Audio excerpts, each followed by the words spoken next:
Borgata is an Italian word with two meanings.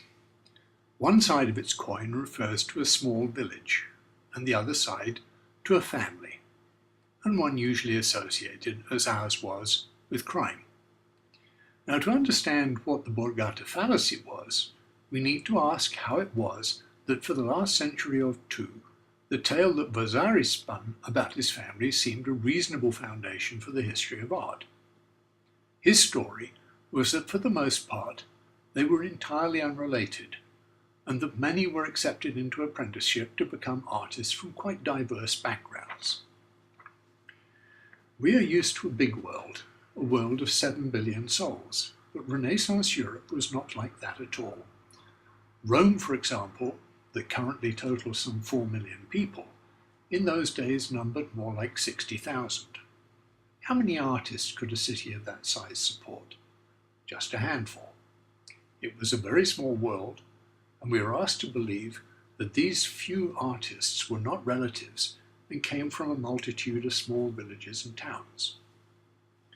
Combine this with the other oddity in Vasari's tale.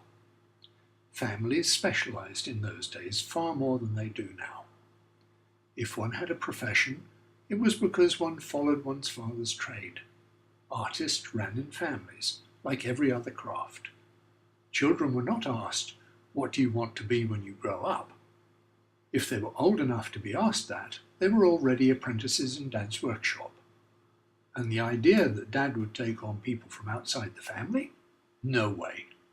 There were already too many children and nephews wanting to work with you, so why trust someone who could be a spy or worse, an assassin?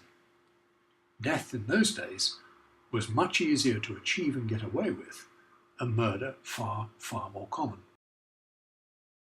We live in a world where a shepherd boy, or a poultry hand, or even a prospective notary could easily decide to switch to painting, and succeed, and become famous. Coming from a meritocracy such as ours, it is hard to imagine how it was in the Renaissance. It just didn't happen. And if one weren't a craftsperson, just a peasant, the chances were still less. Ghiberti says Cimabue met Giotto when he was a shepherd boy, and impressed by the drawings he was executing with a stick, asked his dad if she could adopt him. His dad said yes, because he was very poor. But there's a flaw in the story, though. Cimabue could not merely ask the shepherd's boy's father if the boy could be adopted. That would have been decided by the shepherd's lord, not a mere shepherd. Peasants weren't free just to up roots and seek work elsewhere. There were dire penalties for that sort of misbehavior. And there were no rival families. Art was largely a monopoly. And it was so because the family was wealthy and had aristocratic origins and royal connections.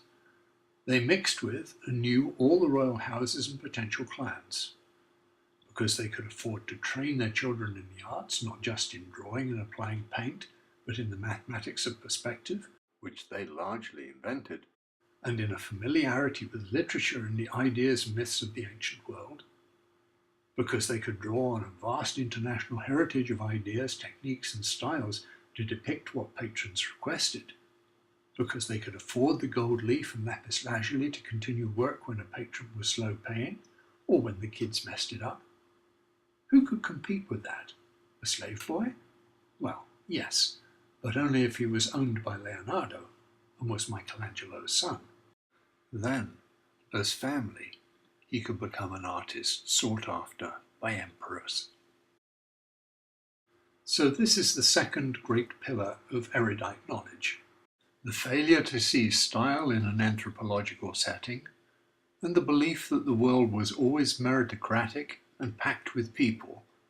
These are just two examples of the way ethnocentrism worked to sustain Vasari's fictional art history.